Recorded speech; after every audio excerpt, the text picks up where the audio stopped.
بڑے عرصے بعد میں بڑی گہری نیند سویا تھا اور صبح بہت فریش اٹھا تھا۔ آج دن کا موسم خاصا خوشگوار ہی رہا، یا شاید میرا دل آج بہت پرسکون محسوس کر رہا تھا۔ آج تو ملاقات کا دن تھا، اس لیے میں پوری تیاری کے ساتھ گیا تھا۔ میں FIA کے سرکل آفس گیا، سب نے سیلوٹ مارتے ہوئے سلام کیا۔ میں اپنے مخصوص کمرے میں چلا گیا۔ وہاں جاتے ہی سامنے ٹیبل پر ہی ابرج کی فائل موجود تھی۔ کچھ ہی دیر بعد میرے دروازے پہ دستک ہوئی۔ میں نے کہا یس کم ان۔ ایک جونیئر آفیسر اندر اجازت طلب کر کے آیا۔ میں نے فائل بند کی اور کہا انویسٹیگیشن میں خود کروں گا، اور میرے علاوہ وہاں دوسرا کوئی موجود نہیں ہوگا۔ ساری تیاری مکمل ہے؟ انسپکٹر نے سر ہلایا۔ یس سر۔ میں نے ایک لمحہ اسے دیکھا، اور کسی کو ضرورت سے زیادہ ہمدردی دکھانے کی ضرورت نہیں ہے۔ وہ ایک مجرم کی حیثیت سے یہاں موجود ہے، اس لیے ذرا بھی رعایت نہیں برتی جائے گی۔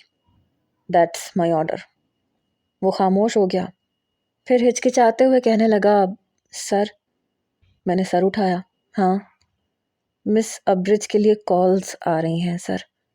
وہ نظریں جھکائے میرے سامنے کھڑا تھا۔ میں نے ماتھے پہ بل ڈالے اسے دیکھا۔ سمجھ تو میں گیا تھا کہ ابرج کے لیے کال کہاں کہاں سے آئی ہوگی۔ پھر میں نے پوچھا کس کی؟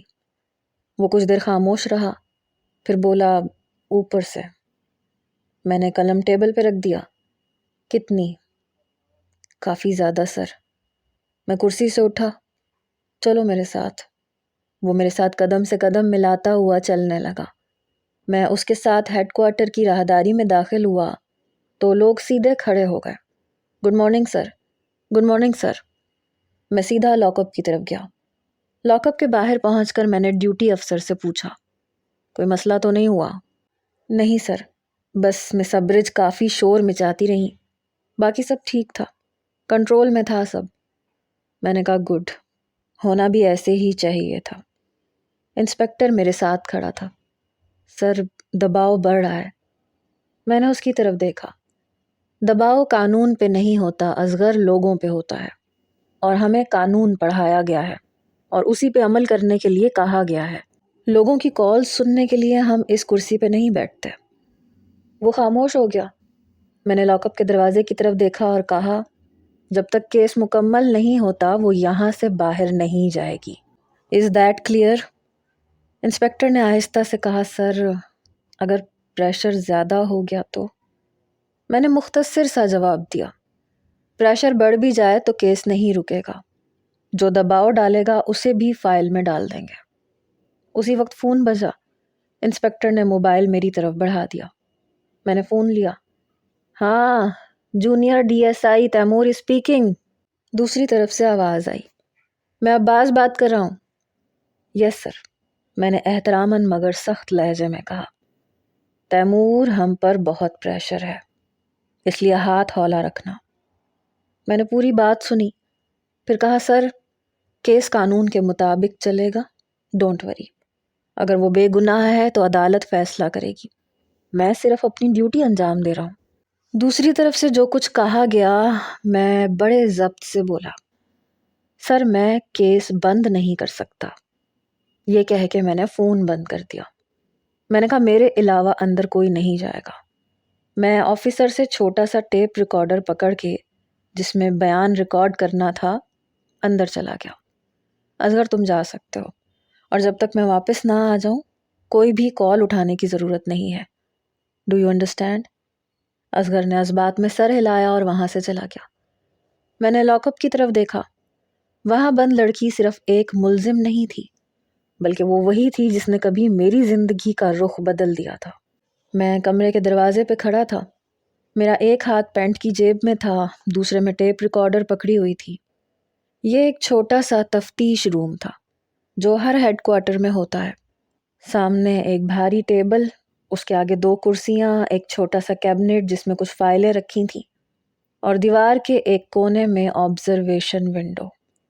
روشنی اتنی تھی کہ ہر زاویہ صاف نظر آ رہا تھا، اور کمرے میں خاموشی اتنی تھی کہ اپنی سانس کی آواز بھی سنائی دے رہی تھی۔ کرسی پہ وہ بے حال سی بیٹھی تھی۔ ایک بار میرا دل یکبارگی سے دھڑکا تھا۔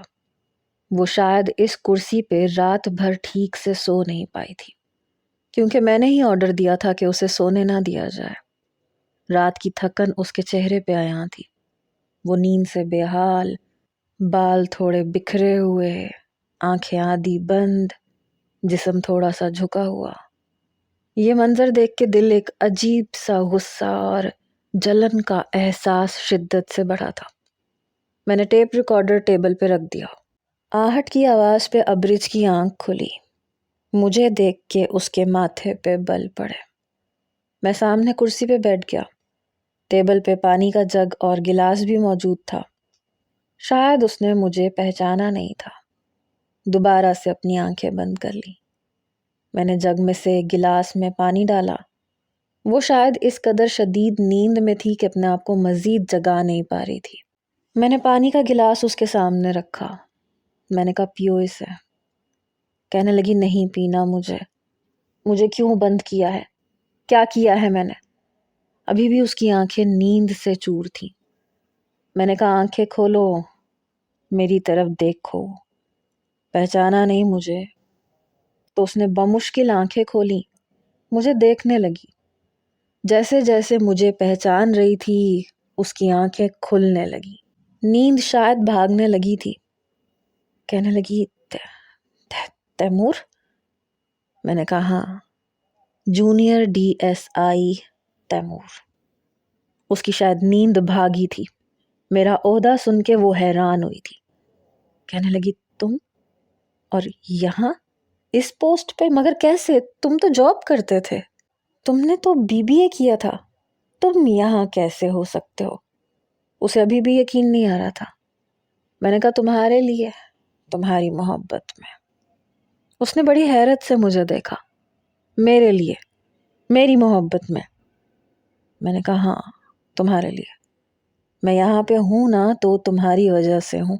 بہرحال ہماری ملاقات تو اب رہے گی، اپنی باتیں بعد میں کر لیں گے۔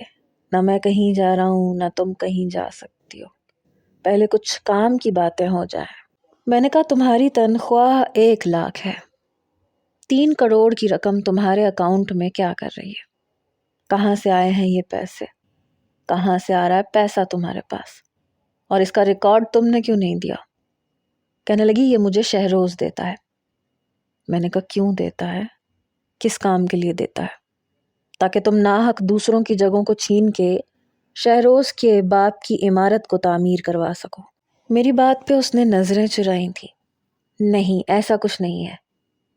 میں نے کہا پھر ابھی تک اس جگہ پہ ناقص قبضہ کیوں ہے؟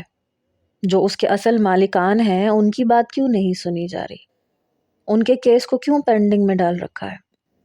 کہنے لگی تم کون ہوتے ہو مجھ سے سوال جواب کرنے والے؟ میں نے کہا اس وقت میں تمہارا سابقہ منگیتر نہیں ہوں جسے شادی کے موقع پہ تم چھوڑ کے بھاگ جاؤ گی۔ اس وقت میں DSI آفیسر ہوں۔ ایک قدم بھی تم یہاں سے باہر نہیں نکال سکتی جب تک میری اجازت نہیں ہوگی۔ کہنے لگی تم کیا سمجھتے ہو؟ تم مجھے یہاں باندھ کے رکھو گے؟ میں نے کہا نہیں، تم سے سچ اگلواؤں گا، اس کے بعد تم جیل میں جاؤ گی۔ عدالت کی پیشی پہ تمہیں ہر بار عدالت کے دھکے کھانے پڑیں گے، اور جو پیسہ تم نے ناجائز طریقے سے اکٹھا کیا ہے نا وہ سب کا سب تم سے واپس لے لیا جائے گا۔ تمہارا اکاؤنٹ اس وقت ویسے بھی بند ہو چکا ہے، 1 روپیہ بھی تم نکال نہیں سکتی ہو۔ کہنے لگی تم شاید شہروز کی پہنچ سے واقف نہیں ہو۔ میں نے کہا تم شاید میری پہنچ سے واقف نہیں ہو۔ میری ایک بات یاد رکھنا، تمہیں یہاں سے چھڑوانے کے لیے پاکستان کا وزیر اعظم خود بھی چل کے آ جائے نا تو میں تب بھی تمہیں نہیں بخشوں گا۔ سامنے ٹیبل پہ رکھے ٹیپ ریکارڈر کا میں نے ریکارڈنگ بٹن دبایا۔ میں نے کہا چلو شاباش، اب بتاؤ کہ یہ پیسہ کہاں سے آیا ہے اور تمہارے نام پر اتنی پراپرٹیز کیسے ہیں؟ تمہارے اکاؤنٹ میں 3 کروڑ کیوں ہے؟ 80 لاکھ کی گاڑی تمہاری اپنی ملکیت ہے تو کیسے خرید سکتی ہو تم؟ جتنی عیاشی والی زندگی تم گزار رہی ہو اتنی تمہاری تنخواہ تو نہیں ہے۔ اب بتاؤ مجھے کہاں سے آیا ہے یہ سب کچھ؟ وہ کہنے لگی میں کسی غریب گھرانے سے تعلق نہیں رکھتی، میرے اپنے والد کے پاس بہت کچھ تھا اور یہ پراپرٹیز میں نے اپنے ذاتی پیسوں سے خریدی ہیں۔ ساتھ ساتھ نظر چرا رہی تھی۔ میں نے کہا یہ 2 سال پہلے خریدی گئی ہیں، اس سے پہلے تمہارے والد کا بس ایک چھوٹا سا گھر تھا، اور وہ بھی تمہارے دادا سے وراثت میں انہیں ملا تھا۔ تمہارے والد کا نہ تو کروڑوں کا اپنا کوئی بزنس ہے، نہ وہ جدی پشتی نواب ہیں، نہ جاگیردار ہیں، وہ بھی جاب کرتے ہیں اور ایک پرائیویٹ کمپنی میں جاب کرتے ہیں۔ آج سے پہلے تو انہوں نے ایسا کچھ نہیں خریدا۔ تمہاری گورنمنٹ جاب لگتے ہی ایسی کون سی لاٹری نکل آئی کہ تم نے اتنی پراپرٹی خرید لی اور تمہارا بینک بیلنس اتنا بڑھ گیا، اور تمہارے پاس آنے والے کیسز پینڈنگ میں جا رہے ہیں، اور حقداروں کی زمینیں ابھی تک ان کے حوالے نہیں ہوئی، بلکہ ان پہ ناجائز قبضہ ہو کے تعمیرات کا کام اختتام پہ ہے۔ خیر وہ سب تو اب ٹوٹ پھوٹ جائے گا، تمہارے شہروز کا کروڑوں کا نقصان ہونے والا ہے، اور فکر مت کرنا، تمہارے ساتھ وہ بھی اب جیل کی چکی ضرور پیسے گا۔ اس کے خلاف بھی اریسٹ وارنٹ میں نکلوانے ہی والا ہوں۔ ذرا بڑے باپ کا بیٹا ہے نا، تو پھر اس پہ ہاتھ ڈالنے کے لیے ثبوت بھی پکے ہونے چاہیے، لیکن بے فکر رہو، اس کا بھی گریبان سے پکڑ کے اسے گھسیٹ کے لے کے آؤں گا۔ آخر اس نے میری محبت پہ ہاتھ ڈالا ہے، سزا تو اسے بھی ملنی چاہیے قانونی طریقے سے۔ ابرج نے مجھے غصے سے دیکھا تھا، کہنے لگی تم ہو کیا چیز؟ جانتے ہو شہروز کس کا بیٹا ہے؟ تم اس کے گریبان کو پکڑ کے بھی دکھا دو، تمہارے سامنے گھٹنے ٹیک دوں گی میں۔ اسے گھسیٹ کے یہاں تک لانا تو بہت دور کی بات ہے۔ اس لڑکی کا گھمنڈ تھا کہ ختم ہونے کا نام نہیں لے رہا تھا۔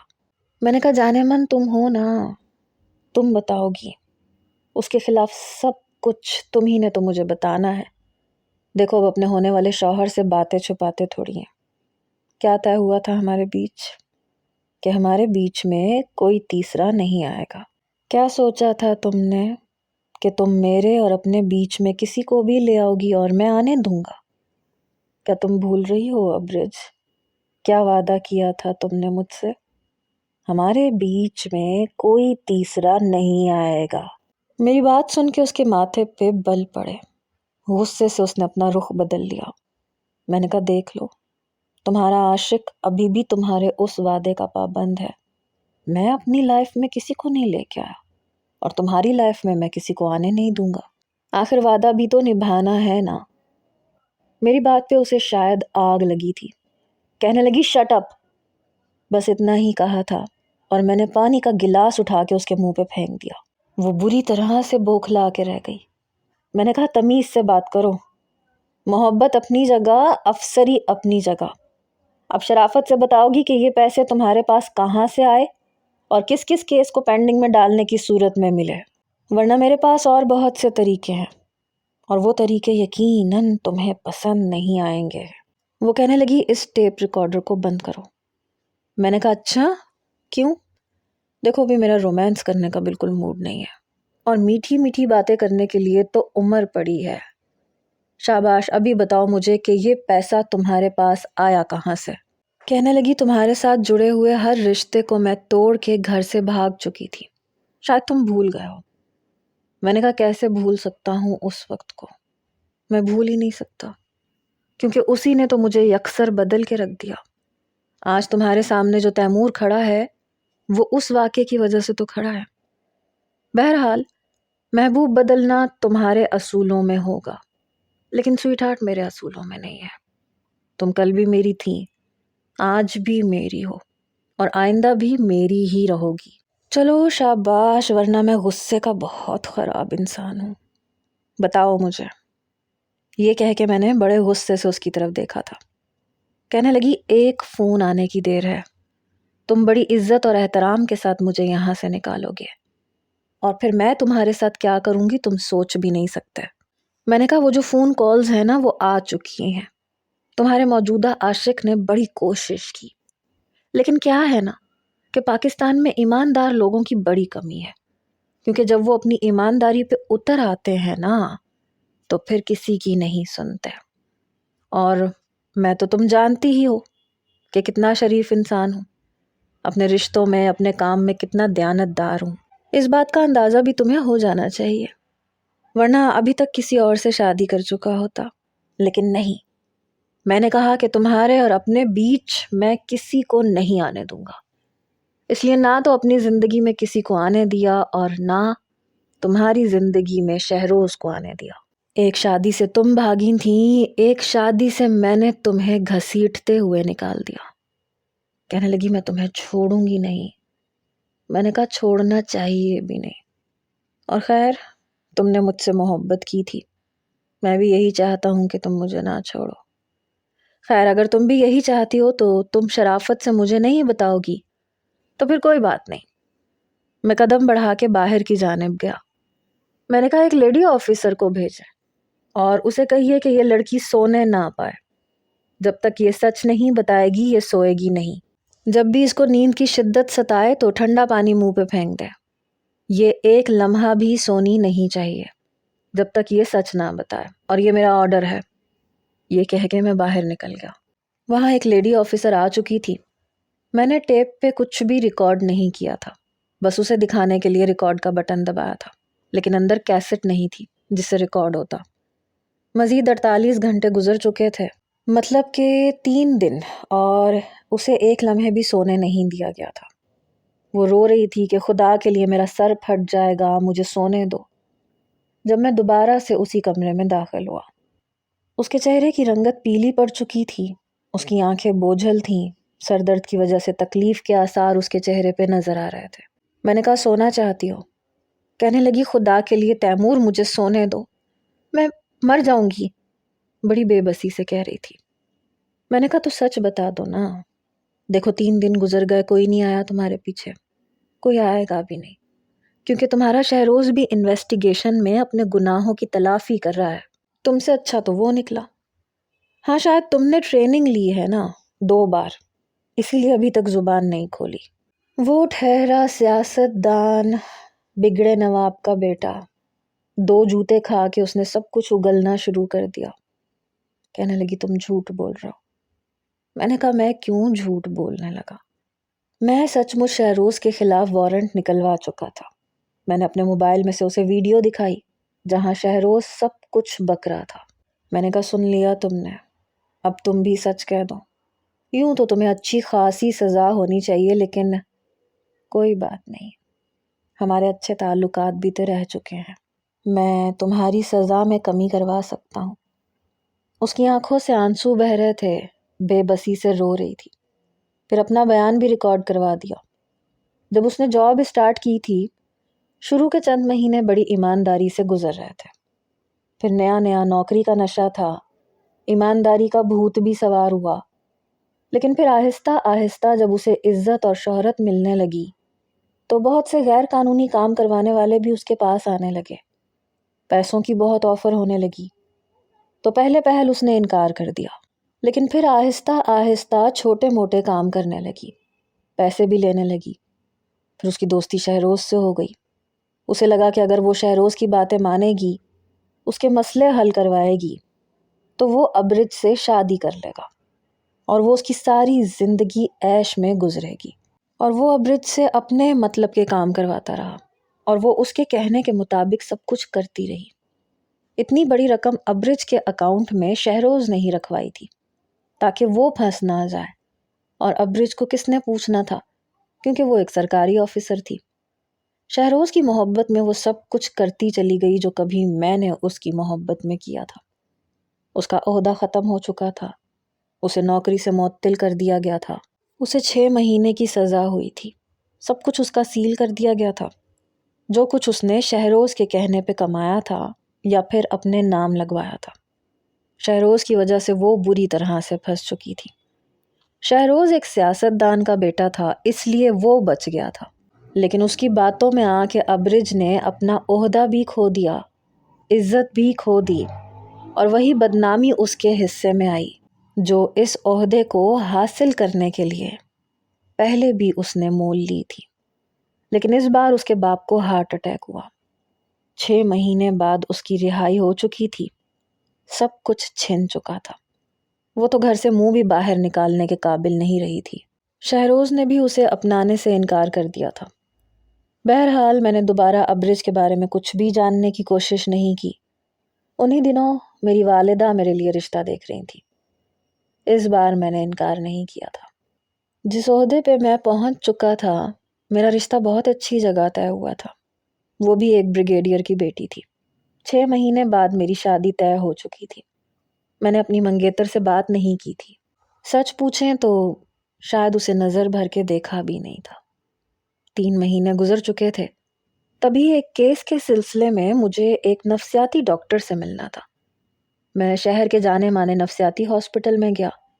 اس ڈاکٹر سے ملاقات کرنے کے بعد جیسے ہی میں اس کے کمرے سے باہر آنے لگا تو مجھے ایک لڑکی کے چیخنے چلانے کی آوازیں آ رہی تھیں۔ ڈاکٹر کہنے لگا، لو پھر سے پڑ گیا دورہ اس کو۔ میں نے کہا، کون ہے یہ اتنے برے طریقے سے چلا رہی ہے؟ کہنے لگے، وہی ابرج امتیاز۔ یہ سن کے میرا دل دھک سے رہ گیا۔ میں نے کہا، اسے کیا ہوا؟ کہنے لگے، تمہیں نہیں پتا۔ کہنے لگے، اس کے والد کا انتقال ہو چکا ہے اور اپنی بیٹی کے کرتوتوں کی وجہ سے وہ ہارٹ پیشنٹ بن گئے تھے۔ اس کے بعد ان کا انتقال ہو گیا۔ اس کی والدہ اپنے بیٹے کے ساتھ بیرون ملک چلی گئی ہیں اور ابرج تو گھر سے باہر ہی نہیں نکلتی تھی، پاگل ہو گئی ہے۔ ایک بار اپنی ہی گلی میں نکل کے گلی میں کھیلتے ہوئے بچوں کو مارنا شروع کر دیا۔ تبھی محلے کے چند لوگوں نے اسے اس ہاسپٹل میں داخل کروا دیا۔ ابھی بھی جب اسے پاگل پن کا دورہ پڑتا ہے تو کسی کے کنٹرول میں نہیں آتی۔ کہتی ہے، میں ASI آفیسر ہوں، خبردار جو کسی نے میرے سامنے کوئی بدماشی کی، کوئی میرا کچھ نہیں بگاڑ سکتا۔ شہروز ابھی بارات لے کے آنے والا ہے، مجھے اس کا انتظار ہے، کب وہ آئے گا۔ ڈاکٹر کی باتیں سن کے پتہ نہیں کیوں لیکن میرا دل دھک سے رہ گیا تھا۔ میں نے کہا، میں کیا اسے دیکھ سکتا ہوں؟ ڈاکٹر مجھے اس کے کمرے میں لے گیا جہاں سے چلانے کی آوازیں آ رہی تھیں۔ میں نے دروازہ کھولا تو نرس اسے انجیکشن لگانے کی کوشش کر رہی تھی لیکن بری طرح ناکام ہو رہی تھی۔ 2-3 نرسوں نے اسے جکڑ رکھا تھا، آنکھوں میں موٹا موٹا کاجل لگا رکھا تھا، بلش آن کافی تیز لگایا ہوا تھا، پورے رخسار گلابی ہو گئے تھے اور سرخ رنگ کی لپسٹک بھی لگائی ہوئی تھی جو اس کے ہونٹوں سے باہر تک لگی ہوئی تھی۔ مجھے دیکھ کے کہنے لگی، چھوڑو مجھے، وہ دیکھو شہروز آ گیا، اب میری بارات آ گئی ہے، وہ مجھے رخصت کروانے کے لیے آیا ہے، دیکھو میری بارات آ چکی ہے، میرا دلہا آ چکا ہے، چھوڑو مجھے، میں پاگل نہیں ہوں، میں ASI آفیسر ہوں، دیکھو میرا دلہا آ گیا، وہ مجھے رخصت کروانے کے لیے آ گیا۔ میرے بابا کہاں ہیں؟ بابا، بابا دیکھیں، میں نے کہا تھا نا آپ کی بیٹی کی بھی ڈولی اٹھے گی۔ اس کی حالت دیکھ کے میں حیران رہ گیا تھا۔ نرس اسے انجیکشن لگا چکی تھی، وہ بے ہوش ہو چکی تھی۔ میں واپس اپنے گھر پہ آ گیا، میرا دماغ گھوم کے رہ گیا تھا۔ میں نہیں جانتا تھا کہ اتنا سب کچھ اس کی زندگی میں ہو جائے گا۔ شاید میں اپنے بدلے میں یہ بھول گیا کہ اس کے ساتھ ایسا سب کچھ بھی ہو سکتا ہے۔ پتہ نہیں کیوں لیکن مجھے اپنے اندر شرمندگی ہو رہی تھی۔ میں شاید غلط کر گیا تھا۔ میرا مقصد اس لڑکی کو پاگل کرنا تو ہرگز نہیں تھا۔ مجھے نہیں پتا تھا کہ وہ بالکل آؤٹ آف کنٹرول ہو جائے گی، اس کے گھر میں اتنی بڑی ٹینشن کریٹ ہو جائے گی۔ میں کچھ زیادہ ہی کر گیا تھا۔ میں مسلسل ابرج کے بارے میں ہی سوچ رہا تھا۔ اگلے روز میں پھر ہاسپٹل پہنچ گیا۔ ابرج کے کمرے میں گیا تو وہ اپنے آپ سے باتیں کر رہی تھی، بال بکھرے ہوئے تھے، ویسے الٹا سیدھا سا میک اپ بھی کیا ہوا تھا۔ شہروز، تم نے تو کہا تھا میں پکڑی نہیں جاؤں گی، تم میرا ساتھ دو گے، پھر میں کیسے پکڑی گئی؟ تمہاری محبت میں نے کیا کچھ نہیں کیا، سب کچھ داؤ پہ لگا دیا، سالوں کی محنت سب کچھ ختم ہو گیا اور تم نے بھی مجھے چھوڑ دیا۔ تم مجھے کیسے چھوڑ سکتے ہو؟ کتنے وعدے کیے تھے تم نے مجھ سے کہ مجھے چھوڑو گے نہیں؟ میں نے اپنا سب کچھ تم پہ وار دیا، اپنی عزت، اپنا عہدہ، اپنی محبت، اپنا سب کچھ۔ تم نے میرا اکاؤنٹ یوز کیا، میرے نام کو بدنام کر دیا، میرے سالوں کی محنت کو مٹی میں ملا دیا اور پھر مجھے اپنایا بھی نہیں۔ تم کیسے مجھے چھوڑ سکتے ہو؟ تمہاری وجہ سے میرا باپ دنیا سے چلا گیا، میری ماں، میرا بھائی، سب مجھے چھوڑ کے چلے گئے، میں اکیلی رہ گئی، میرا سب کچھ بک گیا، میرا گھر، میرا بینک بیلنس سب خالی ہو گیا۔ تم نے کیوں مجھے اتنا بڑا دھوکہ دیا؟ شاید میری قسمت میں دھوکہ ہی لکھا تھا، کیونکہ میں نے بھی تو دھوکہ دیا تھا۔ وہ اپنے آپ سے ہم کلام تھی۔ میں نے تیمور کو دھوکہ دیا تھا، شاید اس لیے میرے ساتھ بھی دھوکہ ہو گیا۔ میرے ساتھ جو کچھ ہوا بہت ٹھیک ہوا، یہی ہونا چاہیے تھا۔ جب ہم کسی اچھے کی قدر نہیں کرتے تو ہمارے ساتھ بھی اچھا نہیں ہوتا۔ میں دھیرے دھیرے چلتا ہوا اس کے سامنے آ گیا۔ اس نے پہلے میرے جوتوں کو دیکھا، پھر نظریں اٹھاتے اٹھاتے جب میرے چہرے تک پہنچی، بری طرح سے اسے جھٹکا لگا، پھر پیچھے ہٹ گئی، اپنے فولڈنگ بیڈ کے ساتھ لگ گئی۔ تم مجھے گرفتار کرنے آئے ہو نا؟ ہتھکڑی پہناؤ گے نا مجھے؟ دیکھو میں نے کچھ نہیں کیا، سب کچھ شہروز نے کیا تھا۔ میں نے صرف اس کی باتوں میں آ کے اس کی باتیں مانی تھیں۔ میں بری لڑکی نہیں ہوں، خدا کے لیے مجھے معاف کر دو۔ وہ ہاتھ جوڑ کے رونے لگی۔ میں اسی کے فولڈنگ بیڈ پہ بیٹھ گیا، اس کے جڑے ہوئے ہاتھوں کو اپنے ہاتھوں میں لے لیا۔ اس کی حالت دیکھ کے مجھے اس پہ صرف ترس آ رہا تھا۔ میں نے کہا تم بری لڑکی نہیں ہو۔ کہنے لگی پھر میرے ساتھ تم نے ایسا کیا کر دیا؟ کیوں کر دیا تیمور؟ اس وقت لگ رہا تھا جیسے وہ پاگل نہیں ہے۔ پھر مجھے غصے سے دیکھنے لگی، اپنے دونوں ہاتھوں سے میرا گلا گھونٹنے لگی۔ بمشکل ہی میں نے اپنے آپ کو اس سے چھڑوایا تھا۔ وہ رونے لگی، چلانے لگی۔ نرسنگ اسٹاف کمرے میں آ گیا۔ جلدی سے نرسوں نے اسے پکڑا اور ایک نرس نے اسے انجیکشن لگا دیا۔ وہ وہیں بے ہوش ہو گئی۔ نرس مجھ سے کہنے لگی آپ یہاں کیوں آئے ہیں؟ آپ کو نہیں پتا کہ اس پہ جب پاگل پن کا دورہ پڑتا ہے تو یہ کچھ نہیں دیکھتی۔ میرا گلا سرخ ہو چکا تھا، اس کی انگلیوں کے نشان میری گردن پہ اپنی چھاپ چھوڑ گئے تھے۔ پتہ نہیں کیوں لیکن مجھے اپنے اندر پشیمانی سی محسوس ہو رہی تھی۔ میں واپس گھر آ گیا۔ ذہنی طور پہ میں بہت الجھا ہوا سا تھا جب میری والدہ میرے کمرے میں آئی۔ کہنے لگی شادی میں بس 3 مہینے رہ گئے ہیں، میں چاہ رہی تھی کہ تم آئرہ کو اپنے ساتھ شاپنگ پہ لے جاؤ، اپنی پسند سے جو چاہے گی خرید لے گی۔ میں نے کوئی جواب نہیں دیا، یہی کہا کہ میں آج کل بہت مصروف ہوں۔ میری والدہ کہنے لگیں چلو ٹھیک ہے، میں خود جا کے اس کے ساتھ شاپنگ کر لوں گی۔ پتہ نہیں کیوں لیکن مجھے رات بھر نیند نہیں آئی۔ میں بار بار ابرج کے بارے میں سوچ رہا تھا، کیا اس کی زندگی کو اس دوراہے پہ لا کے میں سکون کی زندگی جی پاؤں گا؟ کیا میں آئرہ کو خوش رکھ پاؤں گا یا اس کے ساتھ ایک خوشحال زندگی جی سکتا ہوں؟ پہلی بار اس بات کا احساس ہوا کہ ہر چیز کا بدلہ نہیں ہوتا، نہ ہی بدلہ لینا چاہیے۔ لیکن جب میں اپنی ڈیوٹی کے بارے میں سوچتا تھا تو پھر جو کچھ میں نے اس کے ساتھ کیا تھا وہ نہ تو غلط کیا تھا اور نہ ناجائز کیا تھا۔ بہرحال انسانیت کے بھی کچھ تقاضے ہوتے ہیں، یا پھر آپ یہ بھی کہہ سکتے ہیں کہ ابھی بھی اتنا سب کچھ ہو جانے کے بعد بھی وہ میرے دل میں کہیں تھی۔ شاید پہلی محبت انسان دھوکہ کھانے کے بعد بھی بھول نہیں پاتا۔ بے شک سب بھول جاتے ہوں گے لیکن میں نہیں بھول پایا تھا۔ میں نے آئرہ کو کال کی اور ایسا پہلی بار ہوا تھا کہ میں نے اسے کال کی۔ خیر بات تو اس نے بھی کبھی مجھ سے نہیں کی تھی۔ کہنے لگی خیریت، آپ نے فون کیا تیمور؟ میں نے کہا ہاں، میں تم سے بات کرنا چاہتا تھا، شاید تمہیں میری بات بری لگے۔ آئرہ کہنے لگی نہیں، آپ کہیں، کیا کہنا چاہتے ہیں آپ؟ میں سن رہی ہوں۔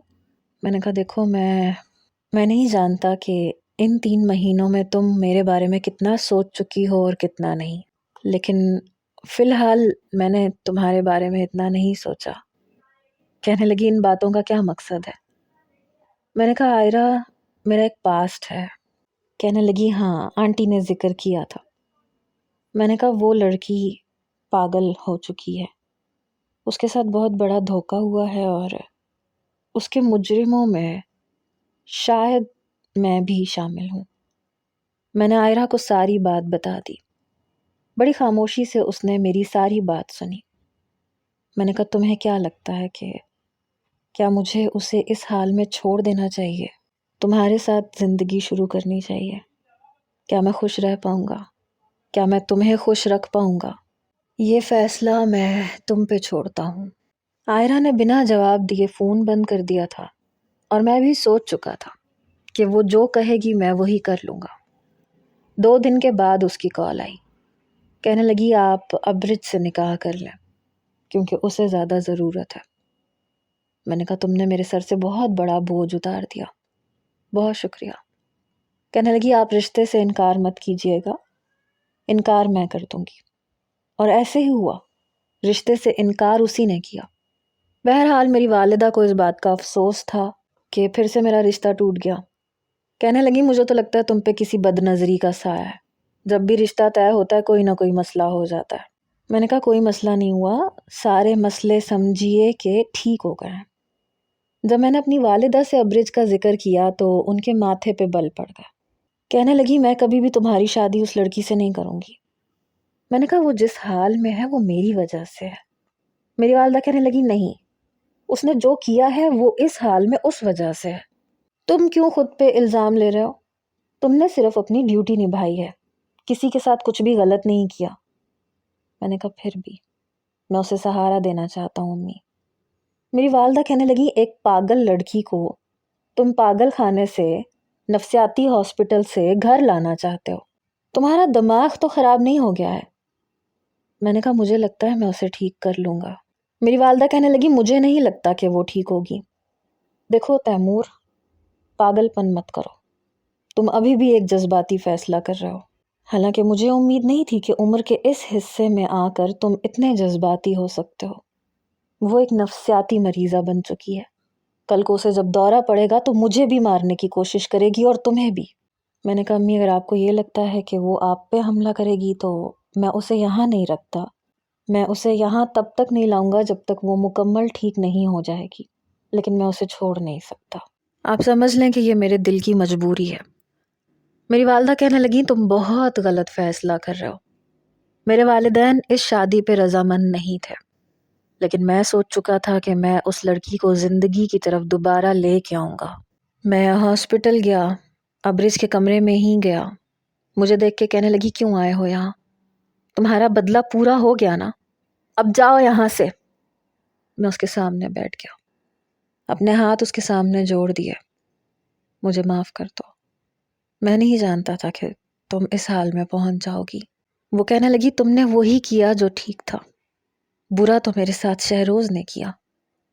میں نے کہا میں تم سے نکاح کرنا چاہتا ہوں۔ میری بات پہ کہنے لگی بس اس لیے کہ تمہیں مجھ سے ہمدردی ہے؟ میں نے کہا نہیں، شاید ابھی بھی میں تم سے محبت کرتا ہوں۔ کہنے لگی میں محبت کے لائق نہیں ہوں، تم جاؤ یہاں سے۔ بہرحال میں نے اس سے نکاح کے لیے بہت کہا، منتیں تک کی، لیکن وہ نکاح کے لیے حامی نہیں بھر رہی تھی۔ میں اٹھ کے واپس آ گیا۔